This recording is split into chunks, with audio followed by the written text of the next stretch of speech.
Hi, everybody. It's Marjorie Waldo at Arts Garage with Marjorie's Minutes for the monthly newsletter. And this time I haven't made any notes about what I want to say. I'm just going to speak to you from my heart about the news we received over the last couple of weeks. I was out of town helping my parents for the last week. The week before that, I spent responding to the governor's veto of arts and culture funding in Florida. I wanted to explain the process for the state of Florida Department of Cultural Affairs grant that we receive every year that I've been here. And I think a year before I came. So we're talking 8 or 9 years of this grant funding. We had been approved and eligible for $150,000 worth of funding since August of last year.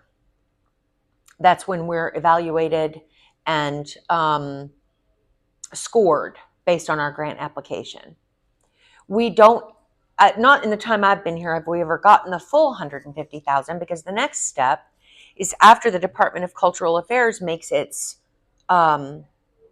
proposal to the legislature, then the House and Senate in Tallahassee go back and forth until they reach a compromise on what percentage of that eligible funding for however many agencies in the state of Florida, obviously not just Arts Garage, how much of a percentage they will recommend to the governor. In the history of my time at Arts Garage, and I found out afterwards that it's a historic thing that the governor did. It's unprecedented rather than historic, I guess, although I think it's going to be historic too. He got the recommendation of a lower amount than we would normally get. We usually get about 60 or 61% of the eligible funds. So if it's $150,000, we normally get about 103, thereabouts.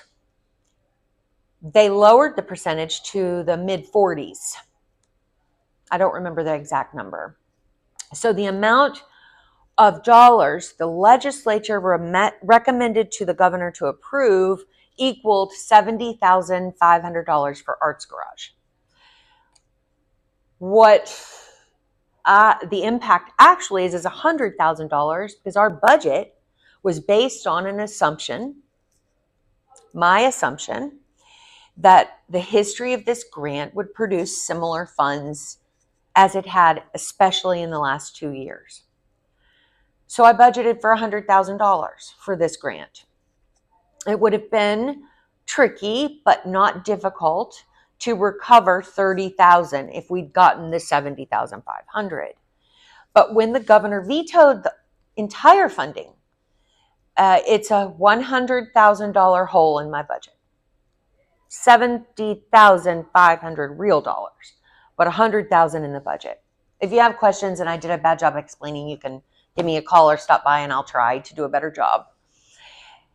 We are scrambling. Before I left, I reduced hours for several people, including the box office. So Tuesdays through Saturdays, the box office will open at 1, not noon.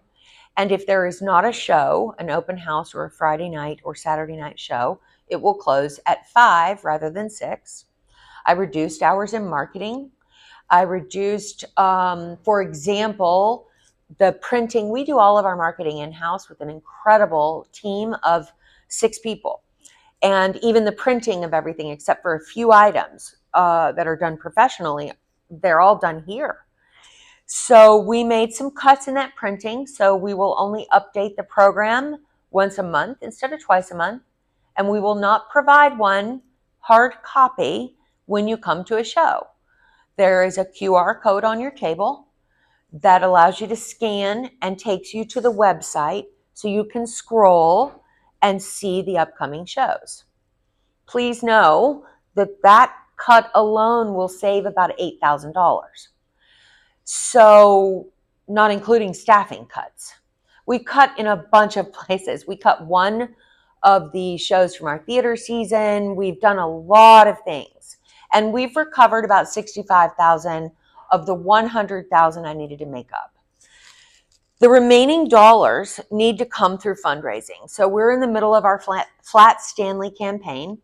If you're not aware, and I don't know how you couldn't be, Chuck Halberg does every several years, he does a flat Stanley rides for cops and kids, or kids and cops.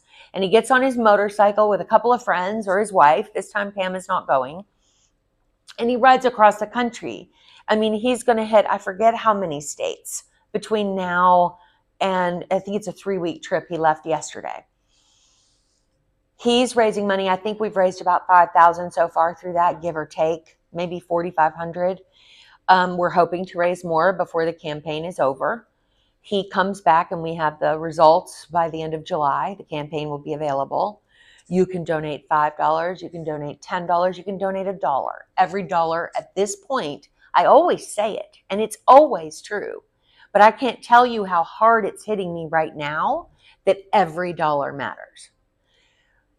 We understand if you're unable to give, and we appreciate you for your words of support. So it doesn't have to be money. But we hope it is, because we need about 30,000 extra than what we'd planned on. We will glide from fundraising to fundraising. We'll be having a fundraising event in September. We will, on July 15th, launch a campaign for fundraising called a call to action. We have several other things planned that were already planned for the second half of the year during season. So anytime you're able to help, we would greatly appreciate it. We need you a little more than we have recently, and we're still doing fine. I didn't have to lay anybody off or eliminate any positions. But we need you, and we need you to keep talking in the community to your friends all over the state about the value of arts and culture and how important it is for municipalities and states to fund arts and culture. Nonprofit arts and culture organizations cannot make it without support from their municipalities and the state of Florida.